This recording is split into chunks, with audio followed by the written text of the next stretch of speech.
জীবনে তোতা পাখি হয়ে কোনো লাভ নেই, কারণ তোতা পাখি বলে তো অনেক কিন্তু ওড়ে কম। বাজ পাখি হও, বাজ পাখি বলে কম, আকাশ ছোঁয়ার ক্ষমতা রাখে অনেক। তোমার মধ্যে নিজেকে বদলাবার ক্ষমতা যদি না থাকে, তবে নিজের ভাগ্য বা অন্য কারুর দোষ দিও না, নিজেকে বদলানোর ক্ষমতা তৈরি করো। নমস্কার, আমি শ্রী বাৎসবাবুল শাস্ত্রী।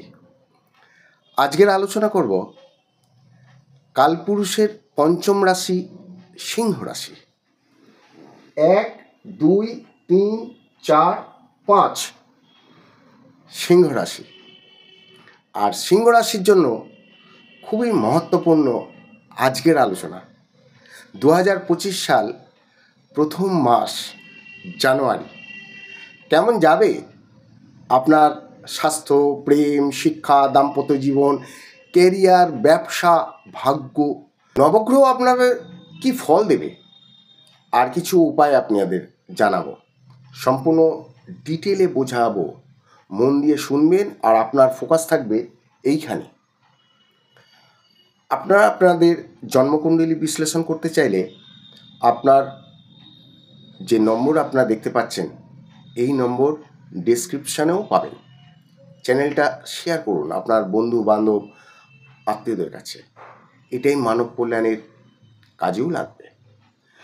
পঞ্চম ঘরের অধিপতি রবি আছে কোথায়? পঞ্চম ঘরে। 14ই জানুয়ারির পর মকর সংক্রান্তি, এই দিন রবি চলে আসবে ষষ্ঠভাবে। আর উত্তর সারা নক্ষত্র দ্বিতীয় পদে মঙ্গলের সাথে সপ্তমের দৃষ্টি হবে, এবং এটা কিন্তু খুব ভালো ফল দেবে। ঊর্জা ভীষণ প্র্যাকটিক্যাল থাকবে এবং হার্ডওয়ার্ক নেচার হবে। ষষ্ঠ ভাব রোগ, ঋণ, শত্রুর ঘর। তো এই ঘরে সূর্যের প্রবেশ আপনার কমিউনিটি সিস্টেম কিছুটা হলেও কম হবে। যখন লং ট্রাভেলিংয়ে যাবেন, তখন নিজের স্বাস্থ্যের প্রতি খেয়াল রাখবেন। কে কখন জিজ্ঞেস করবে যে আপনি খেয়েছেন না, কখন কি, কোনো দরকার নেই, সেটার উপর কেন নির্ভর করবেন? আপনি কিছু ড্রাই ফ্রুট এবং জল সঙ্গে রাখবেন। ঠান্ডা লাগা, প্রেশার বৃদ্ধি হওয়া, এইগুলোতে কিন্তু আপনাকে একটু খেয়াল রাখতে হবে। বাকি 14ই জানুয়ারির আগে মোটামুটি ঠিক থাকবে। শিক্ষা দেখা হয় এই পঞ্চম ঘর থেকেই। আর এই পঞ্চম ঘরের অধিপতি বৃহস্পতি আছে কোথায়? দশম ভাবে। বৃহস্পতির থাকায় আপনাদের কিন্তু এই চতুর্থভাবে তার দৃষ্টি পড়ছে বুধের ওপরে। বুধ আর বৃহস্পতি জ্ঞান এবং বিদ্যা, এই মাস অনেকটাই ভালো প্রোগ্রেসের দিকে দেখা যাচ্ছে। সরকারি চাকরির জন্য যারা পরীক্ষা দিচ্ছেন বা কম্পিটিশান পরীক্ষা দিচ্ছেন, এইগুলো কিন্তু আপনাদের খুব ভালোই পরীক্ষা দেবে এই মাসটাতে। 14ই জানুয়ারির আগে আর 14ই জানুয়ারির পর এটা কিন্তু আরও বেটার দেখা দেবে, যখন সূর্য ষষ্ঠ ঘরে প্রবেশ করবে। নিজের নক্ষত্রে, গুরু শত্রু রাশিতে বসলেও আপনি কিন্তু কারুর কথায় তাড়াহুড়ো করে কোনো ডিসিশন নেবেন না। শত্রুর ঘর এটাও, তো শত্রু আপনার কিন্তু কিচ্ছু ক্ষতি করতে পারবে না, তার সাহসও হবে না। প্রেম পঞ্চম ঘর থেকে দেখা হচ্ছে। আপনাদের যে পুরনো প্রেম, যেগুলো কোনো কারণেতে কথাবার্তা বা যে কোনো ব্যাপারেতে আপনাদের যোগাযোগ হচ্ছিল না, প্রেম কিন্তু আবার রিটার্ন আসবে। এবং এর ফলে মানে কারো না কারো যোগাযোগের মাধ্যমে বা হঠাৎ করে দেখা হয়ে গেল, বিয়ে বাড়ি বা যা কিছু, অনেক দিন ধরেই যে প্রেমের যোগাযোগ হচ্ছিল না, 14ই জানুয়ারির পর আপনাদের কিন্তু পুরনো প্রেম ফিরে আসার সম্ভাবনা অনেকটাই দেখা যাচ্ছে।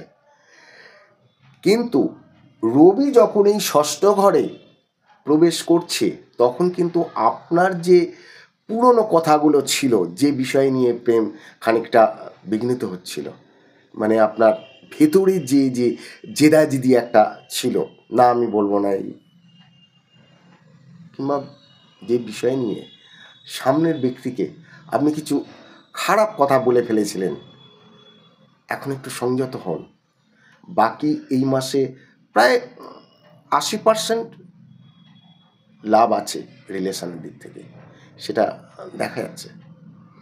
দাম্পত্য জীবনের দিক থেকে দেখা যাচ্ছে যে এটা দাম্পত্য জীবন, সপ্তম ভাব, যেখানে শনি এবং শুক্র দুজনেই আছে। বৃহস্পতির পূর্ব ভাদ্রপদ নক্ষত্র শনির সাথে আছে, শনি আছে ওখানে। আপনার পার্টনারের কেরিয়ারের দিক থেকে ফিনান্সিয়ালের গ্রোথ বাড়বে, কিছু অ্যাচিভমেন্ট দেখা যাচ্ছে এই মাসে আপনার পার্টনারের। আপনার লাইফ পার্টনার কিছুটা স্ট্রাগল করবে, কেয়ারিং থাকবে আপনার ওপর, আর তাদের কাজের যে নিজের যে জেদটা, সেটা কিন্তু তারা বরাবরই রাখবে। নিজের পাওয়ার তো তারা চালাবেই, না না, খুব একটা খারাপ প্রভাব পড়বে না এই বছর। এই মাসে দাম্পত্য জীবনে দেখুন, গোচর হিসাবে কিন্তু এইটা বলছি। হ্যাঁ, যদি আপনার জন্মকুণ্ডলিতে মাঙ্গলিক যোগের কোনো কারণ বা কিংবা অন্য কোনো দোষের কারণে ডিভোর্স, বিদুর কিংবা পরকীয়ার সমস্যা থাকে, সেটা আলাদা ব্যাপার। সম্পূর্ণ চিন্তা জানুয়ারি মাসে আপনার ভাগ্য কেমন যাবে। সবসময় তো এটাই ভাবেন, নবম ভাব থেকে ভাগ্য দেখা হয়, আর নবম অধিপতি কোথায় আছে? মঙ্গল, দ্বাদশ ভাবে নিচস্থ হয়ে, কর্কট রাশিতে মঙ্গল নিচস্থ হয়। 21শে জানুয়ারির পর বক্রী হয়ে একাদশ ভাবে প্রবেশ করবে। কোনো বড় ডিসিশন নিতে গেলে, share market, stock market, investment, কিছু কেনাকাটার ভাবনা থাকলে আমি তো বলবো যে আমার মনে হয় আপনি 21 তারিখে মানে 21শে জানুয়ারির পর এই কাজগুলো করবেন। কারোর কথায় তাড়াহুড়ো করে কিছু কেনাকাটা করবেন না, এগুলো কিন্তু ঠিক হবে না। এবার আসছি কেরিয়ার, ব্যবসা, যেটা দেখা যায় দশম ঘর থেকে। দশম ঘরে বৃহস্পতি আছেন, দশম ঘরের অধিপতি সপ্তম ভাবে শনির সাথে আছে, এবং শনি মার্গী। 28শে ডিসেম্বরের পর শুক্র মীন রাশিতে প্রবেশ করবে এবং উচ্চস্থ হবে। আপনি কাজ বুঝতে পারছিলেন না, আপনি ঠিক মতন করে লোক চিনতে পারছিলেন না, বা আপনি এই যে সমস্যাগুলোর মধ্যে পড়েছিলেন, এই বছর ধীরে ধীরে ধীরে আপনি সব বুঝতে পারবেন এবং অ্যাচিভমেন্ট হবে। নতুন কিছু পাবার বা চাকরির দিক থেকে হোক বা নতুন ব্যবসার ক্লায়েন্টের দিক থেকে হোক, সেটা কিন্তু ভালো, ভীষণ ভালো দেখা যাচ্ছে। রবি 14ই জানুয়ারিতে ষষ্ঠ ঘরে প্রবেশ করলে আপনার প্রোগ্রেসের দিকে, হ্যাঁ, শত্রুর ঘর কিচ্ছু করতে পারবে না, তারা চেষ্টা করবে আপনাকে ডাউন করার, পারবে না। দেখুন, সপ্তম ঘরে শনি শুক্র আছে, বুধ কেন্দ্রে আছে। 24 তারিখের পর এই বুধ ত্রিকোণে প্রবেশ করবে। তাহলে কি দেখা যাচ্ছে? একটা দারুণ সুযোগ আসছে আপনার এই জানুয়ারি মাসে। ব্যবসার দিকে পুরো ফোকাস করুন। কিছু উপায় বলছি। আপনারা হনুমান চল্লিশা পাঠ করবেন। যদি নাও সময় থাকে, আপনি ঘরের মধ্যে কোনো বক্স বাজাবেন এবং সেখানে হনুমান চল্লিশা শুনবেন। আপনার মোবাইলে কলার টিউন করতে পারেন হনুমান চল্লিশার, ফোন এলেই সঙ্গে সঙ্গে বেজে উঠবে। আপনি প্রতিদিন স্নান করবার পর সূর্যদেবকে জল অর্পণ করুন। একটা জবা ফুল দেবেন আর একটু দুর্বা দেবেন। একটা তামার ঘটিতে ওই জলটা নিয়ে সূর্যদেবকে জল অর্পণ করুন। কারণ আপনার রাশি অধিপতি রবি। ভালো থাকবেন।